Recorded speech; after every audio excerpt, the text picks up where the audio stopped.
We're now live on air, and I'd like to welcome this afternoon Marcus Cauchi, who's a Sandler sales management trainer. Welcome, Marcus. Thank you for the invite, Stephen. Much appreciated. Right, okay. Well, we're going to get straight into things, and the first question that I have is, why would I want a sales trainer for myself or for salespeople? You're not going to like this answer. Okay. Sales training doesn't work. Oh. No. No? Well, no.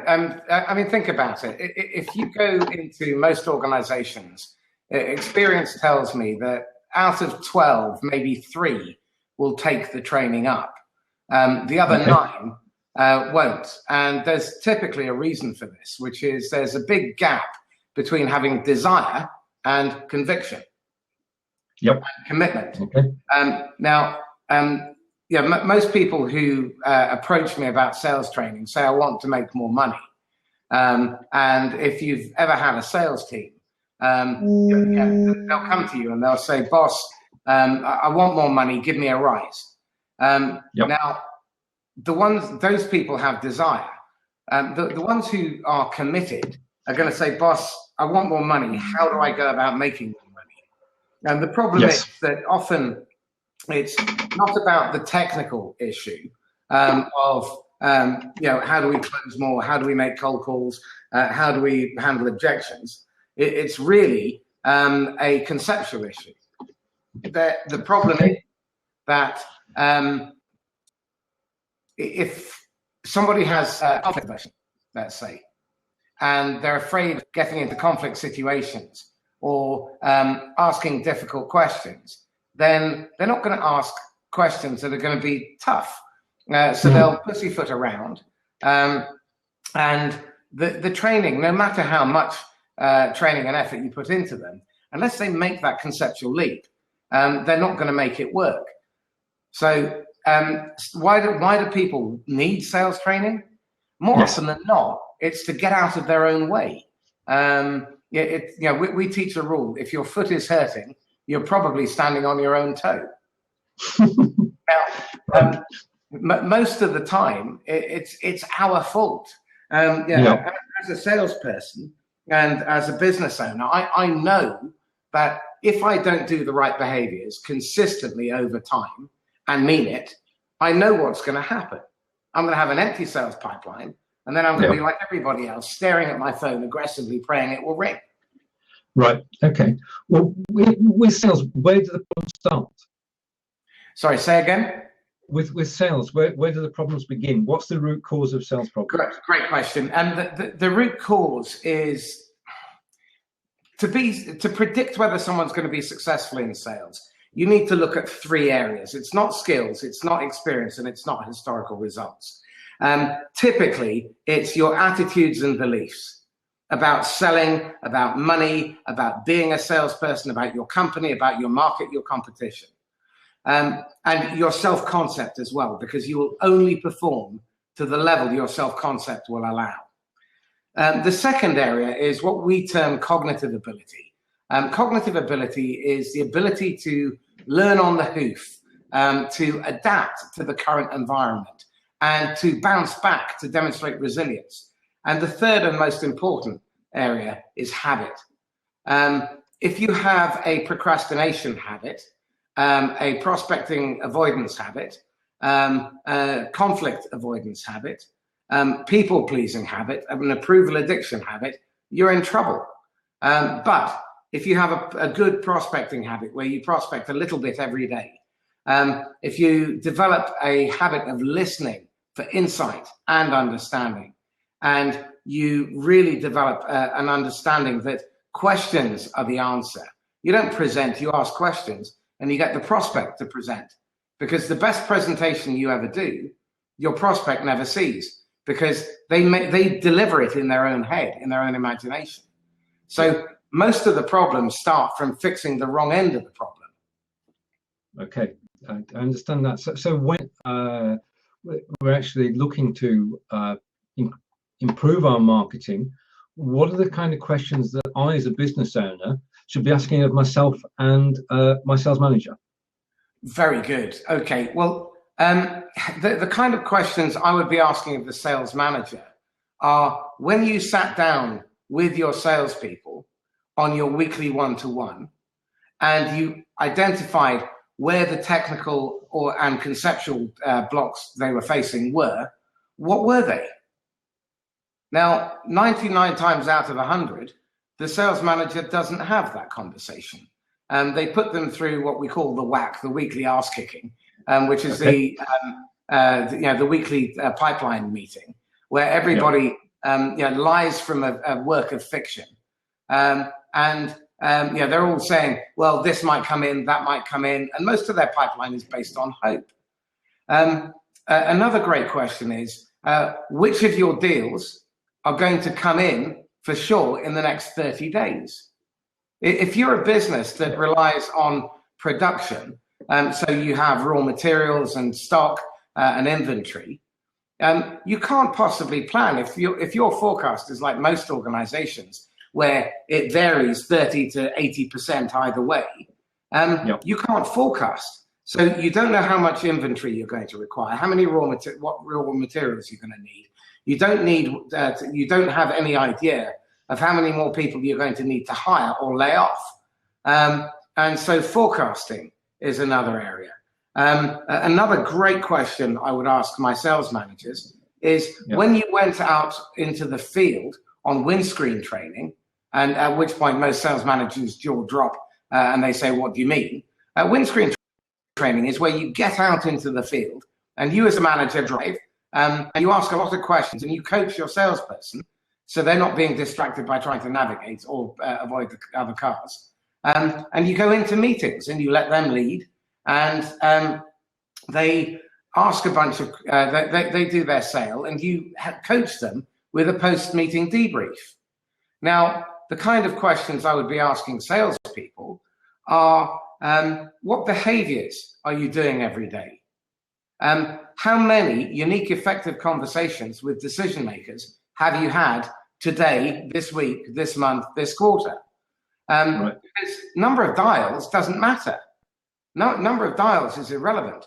It's how often do you get past the gatekeeper, get through to a decision maker, agree with them that in the next 30 seconds you'll deliver a commercial, and they will make a decision at the end whether to continue talking or hang up. Now, if they continue talking, then another metric would be, how many qualified meetings have you arranged this week, this month, where you have an upfront agreement as to what will happen at the end, and you did pain discovery. Now, if they're not asking those kind of questions, then my alarm bells are going like the clappers. And one other question I would always ask a CEO is, how do you pay people and why do you pay them like that? Because compensation drives behavior. Now, I'm very unpopular in a lot of selling organizations because I always recommend that you have a low basic salary and a ramped up compensation plan, excuse me, that rewards top performers and makes it almost impossible for weak performers to survive. Right. Okay. Yeah? So it's survival of the fittest. Well, you don't hire salespeople so that they can go out and make friends. True. It's a myth. Salespeople aren't there to go out and press the flesh. Their job is to go out into the jungle and come back with prey. If they're not going to the bank, then they're just a very expensive talking brochure. Right. Got you. Okay. Can we take a step back for a moment and just start a question where it all begins as well, which is, what is sales? Sales is really about helping identify people who have problems you can genuinely fix. And if you can fix them, helping them to see the value in your help. And then if you walk out of there without the order, you've done both them and you a disservice.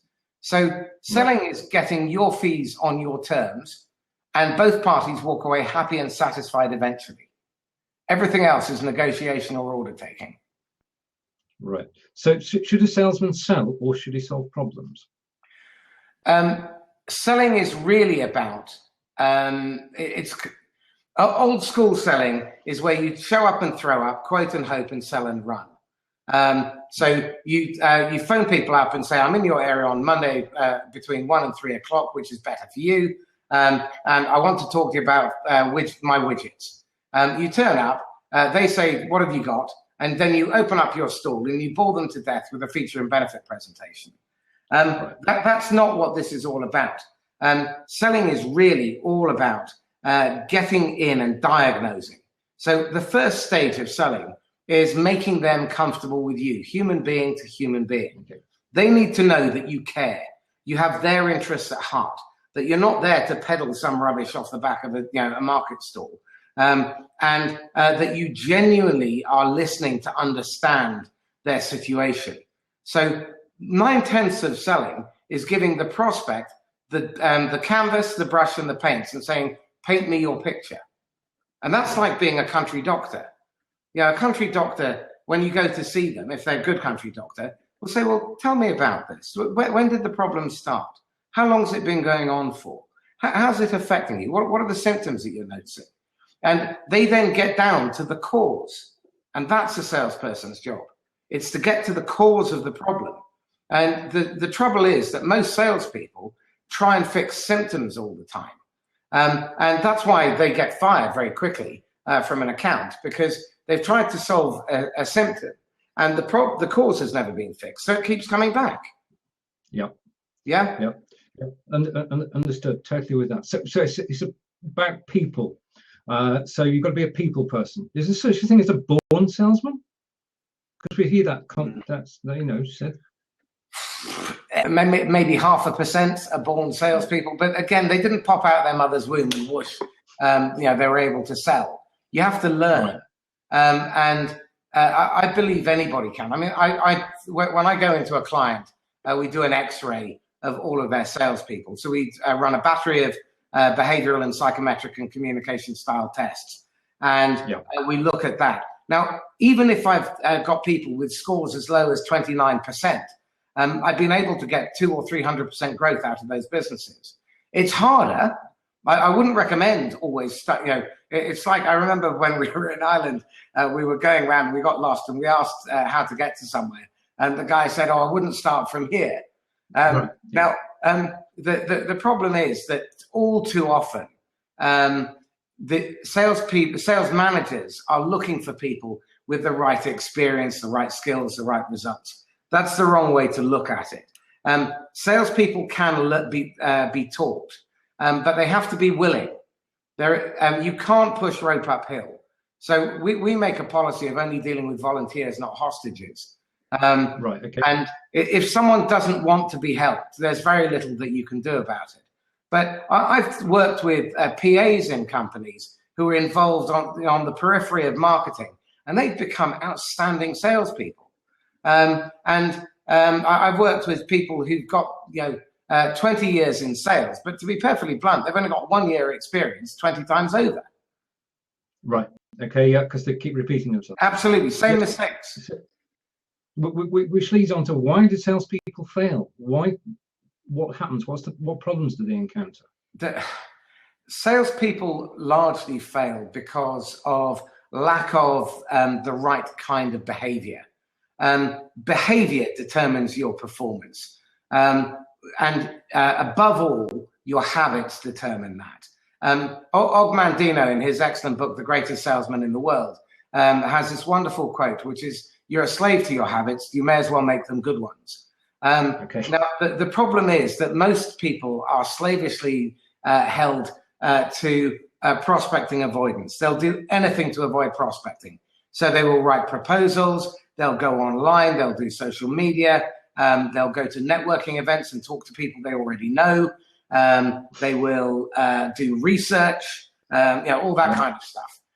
So that's one element. Unless you're prospecting with purpose and you have a clear understanding that unless you make 3 or 5 unique, effective conversations a day, and you don't stop until you have, you're going to pay the price, because what you don't do today, imagine you've got a 3-month sales cycle.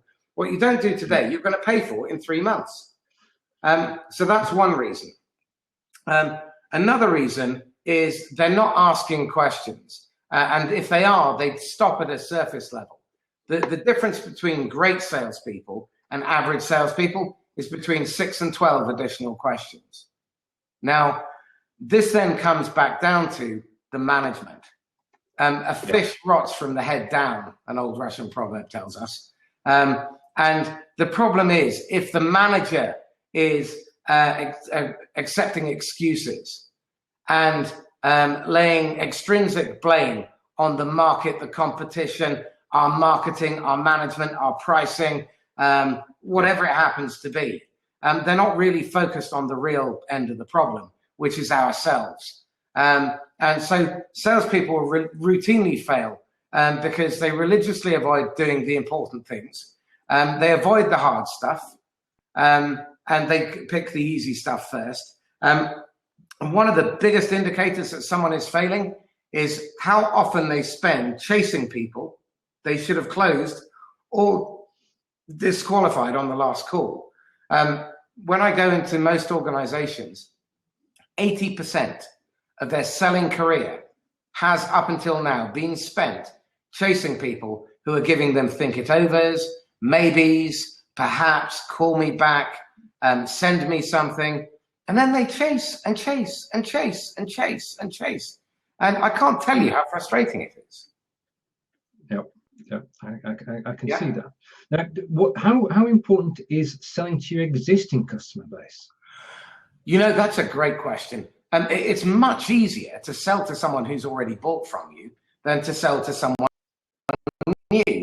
The received wisdom, it's something like 6 to 9 times more expensive to sell new business than sell to existing customers. But there's the glamours associated with new business. But if you think about it, in fact, I'll give you a perfect example of this. Years ago, I remember reading about the marketing director at HP for their education division. And her budget was slashed from $3 million to $10,000. Okay, right. That's a hell of a cut. Yeah. She increased sales by 86%, 86% by going back to customers who had bought something from them in the previous 8 years. Yeah. And she went back to them with a similar but different offer. There's a process we teach called RECON, RECON. Remember, evaluate, changed, opportunities, next steps. And it goes, Stephen, remind me what it was like before you started working with me, or remind me why you originally invited us in. Then the next question is, well, I'm interested in the bad, not the good at this stage. Tell me what's not working. What are you disappointed by? Is there any promise or commitment that I haven't kept? Yeah. Because I want to know about that so I can deal with it. And if something is wrong, then apologize for it without any excuses or prevarication. You don't say, I apologize. You say, I am sorry. I will deal with that, and I will give you an answer as to when I can come back to you by, and stick to that date. Now, Then what's changed? This is the better stuff. So what's changed for the better? Then the next stage, and this is where your customer sells to you. Then the next is opportunities. Where are the opportunities for us to help you improve your business over the next 30, 60, 90 days? They then give you a roadmap of how to sell to them. And what are the next steps? So remember, evaluate, changed, opportunities, next steps. I had one client in media who had one of their, basically a £17,000 a year tea girl. She was a marketing assistant. And she makes tea for a living, but they took her on a meeting, and the director got stuck because there was some problem on the underground, and she ended up walking out with a £48,000 order using that structure. Right. Okay. Yeah.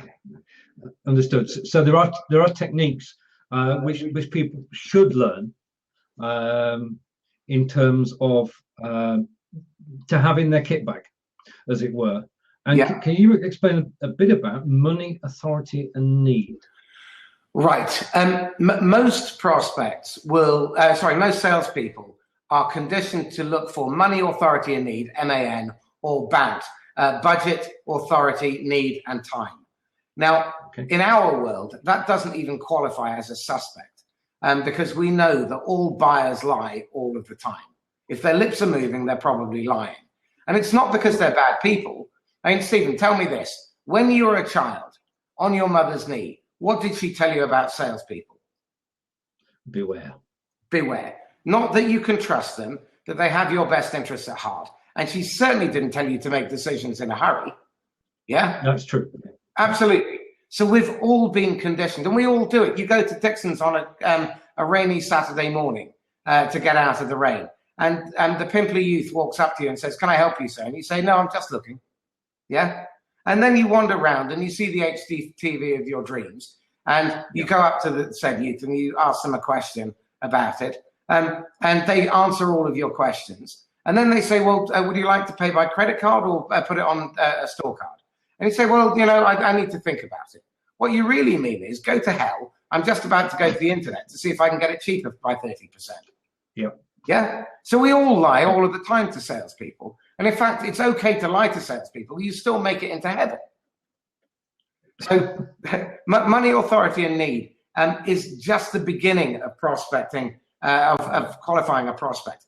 A prospect must be in your target market, have a problem you can genuinely fix today, not tomorrow, not next year, not in 5 years' time. They must be a decision maker who is in your target market and able and willing to make a decision to bring you in and solve their problem.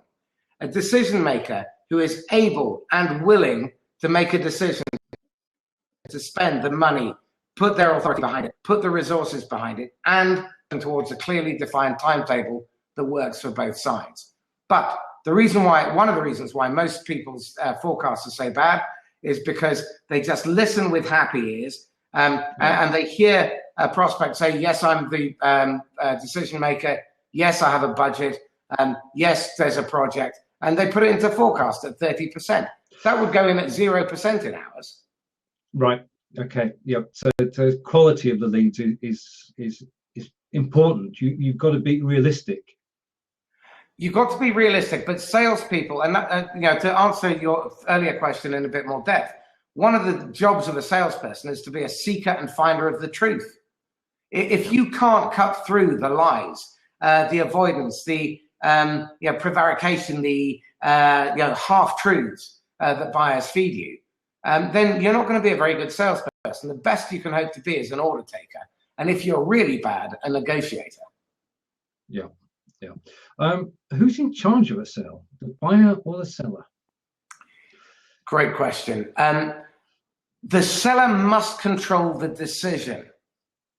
Yep. Okay, the decision to buy is 100% the buyer's decision. Sorry, but the sales process must be controlled by the seller. Okay. If you abdicate control, then typically what will happen is you'll fall into the buyer's system. And Napoleon had it bang to rights. God is on the side of the bigger guns.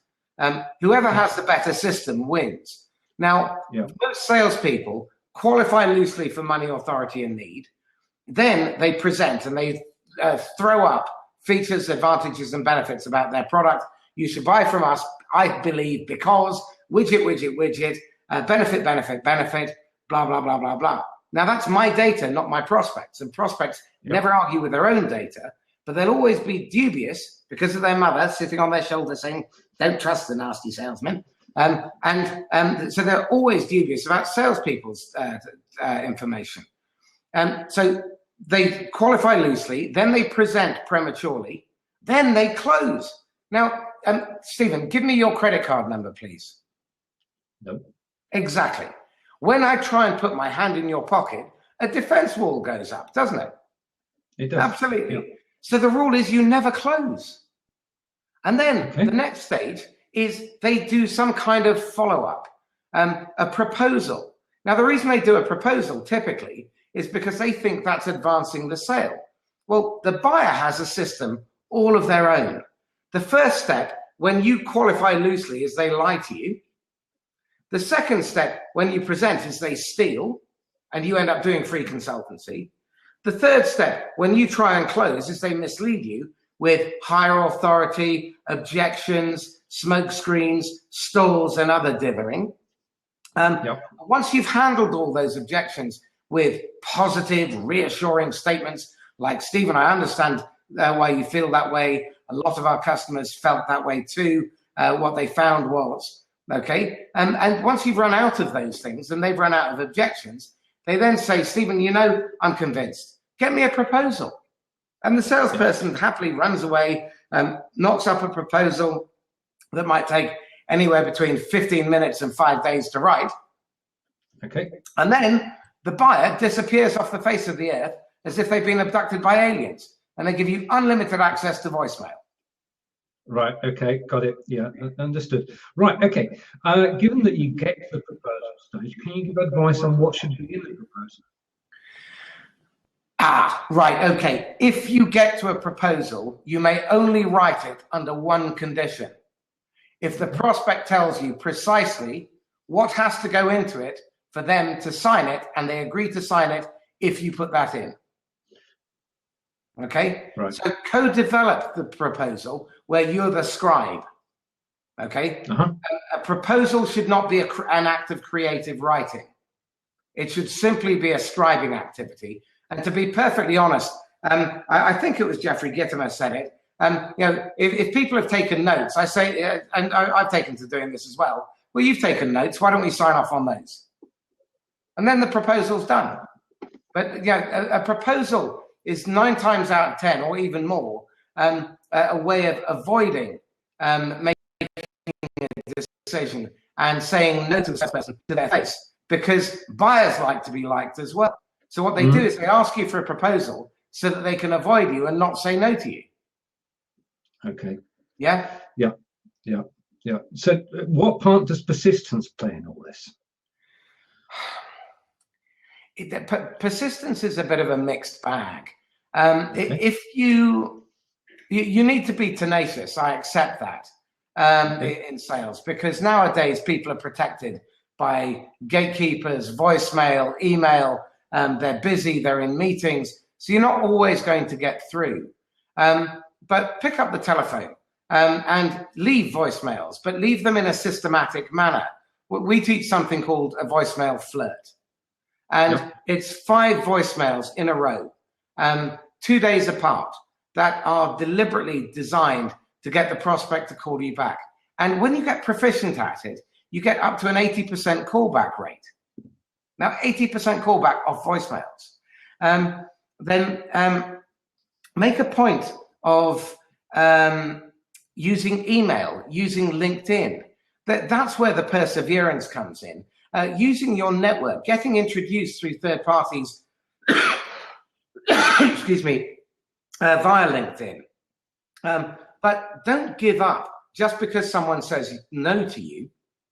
Keep going back with a different approach. With our cold calling approach, we do something called a 0 objection, no pressure cold call. And one of the things we teach is a 30-second commercial. So if the first 30-second commercial doesn't work, try another one. If that doesn't work, call them back 2 weeks later, because they'll not have got more than your first name, and they won't know your surname, your job title, or your company, because you don't give that information on a call.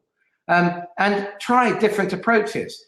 Read the press and find out what is going on. Look at their website and look at what their mission statement is, their vision statement, their philosophy, look at their annual report and accounts, and see what their chairman or chief executive is trying to achieve. Is there a way you can help them do that? And selling really requires working smart rather than working hard.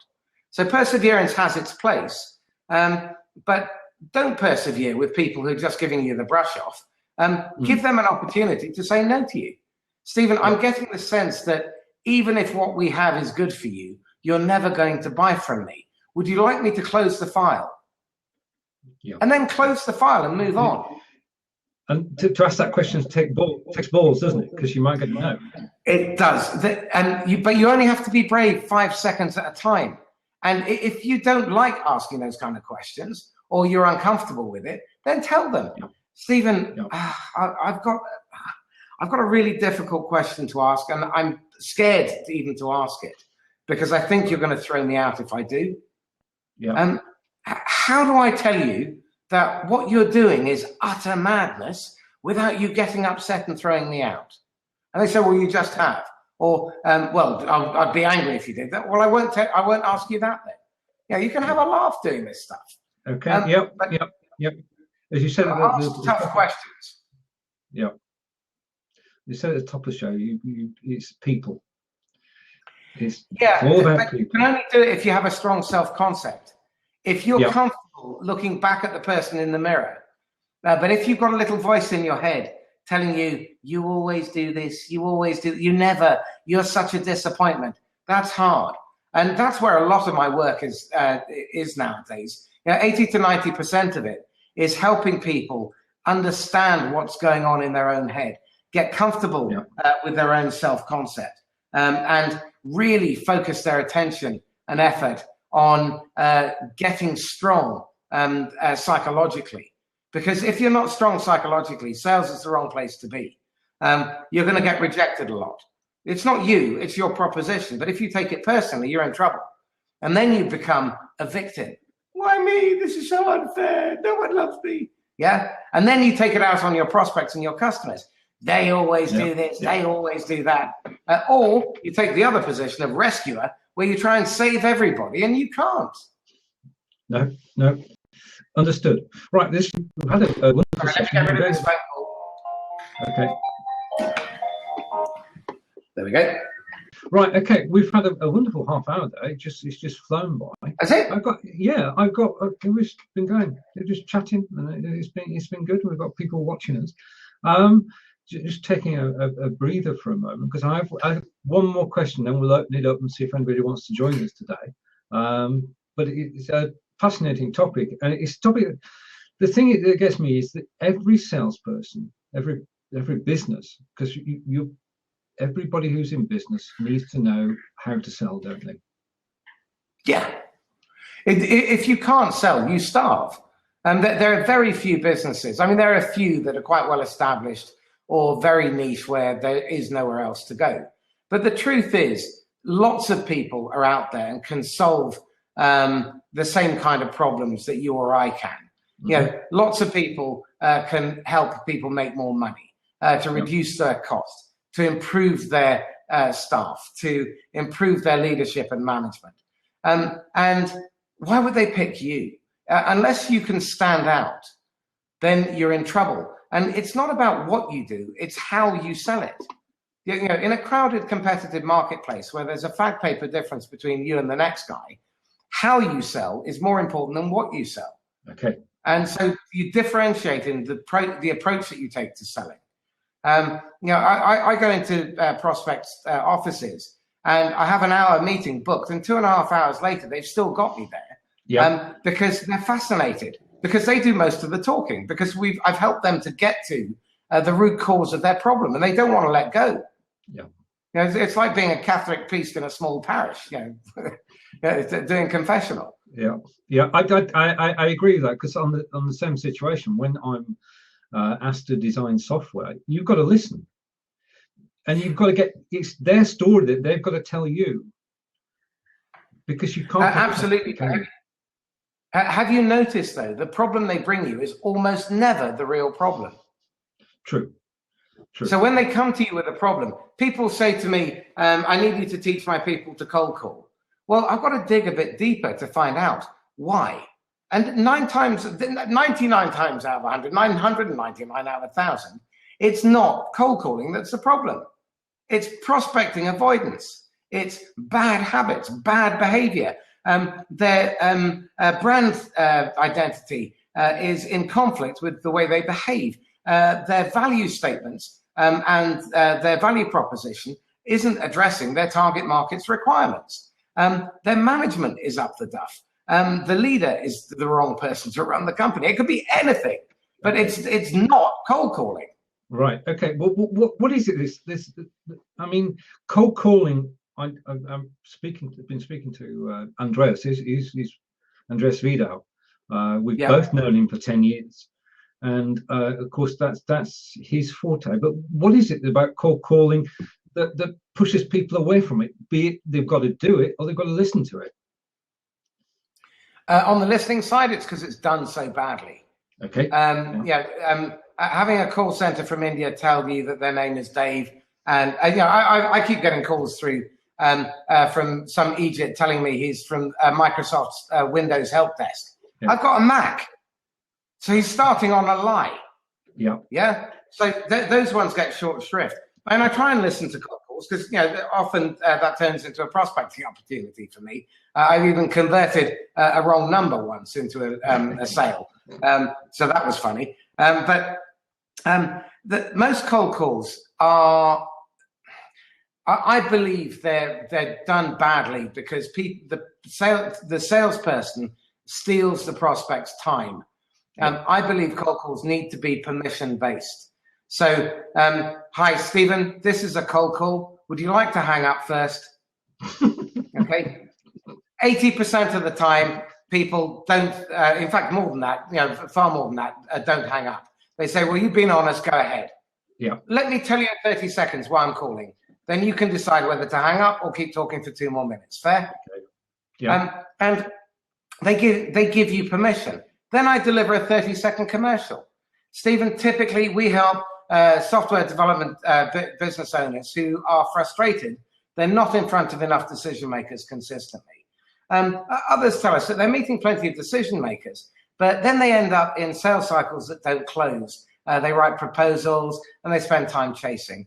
And a few tell us that when they do close, they have to discount and give far more than they really wanted to in order to win the business. I don't suppose any of this rings any bells, does it?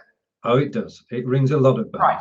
Yeah. So what I'm now doing is entering into your world. Yeah. Rather than talking about my stuff. Now, you notice, I haven't given you my name. I haven't told you what my company is or what we do. So I can call you the day after tomorrow and do another approach, and you still won't know who I am. And if I do a really bad call, I can say that I'm calling from another sales training company. Right, okay.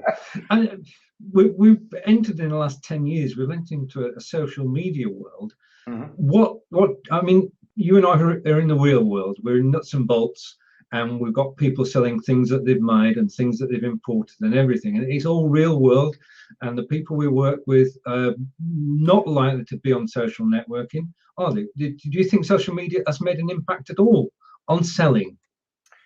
Oh, absolutely. I think in the modern day, if you're not using social media, particularly if you're in business-to-business sales, you're not using LinkedIn, you're out of your mind. Right. Okay.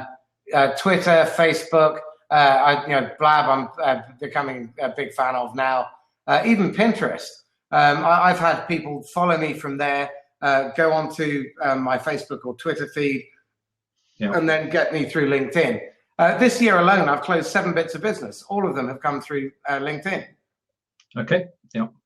Yeah. So LinkedIn is the place to, if you're a businessman, that's the place to be.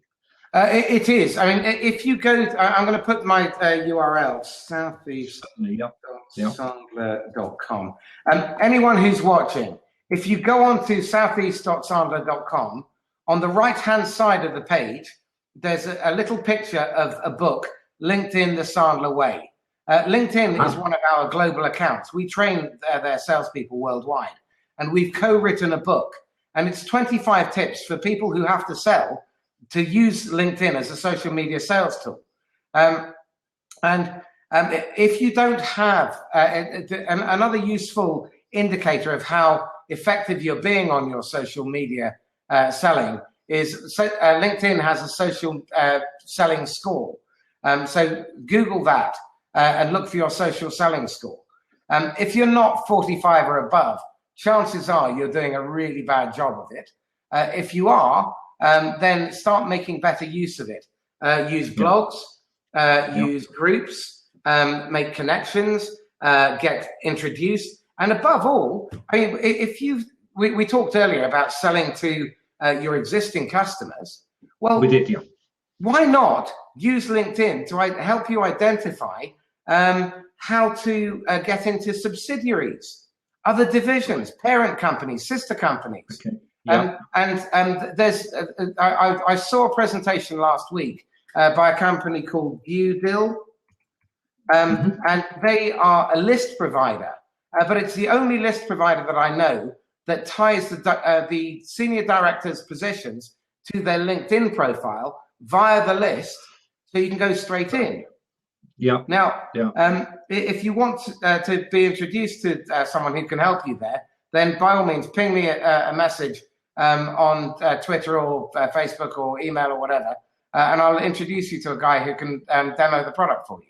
And I believe they've got 5 days free as well. So, okay. But yeah, getting those kind of tools and using them logically and systematically is crucial in this day and age. And it's a lot easier than going to the library like I used to have to.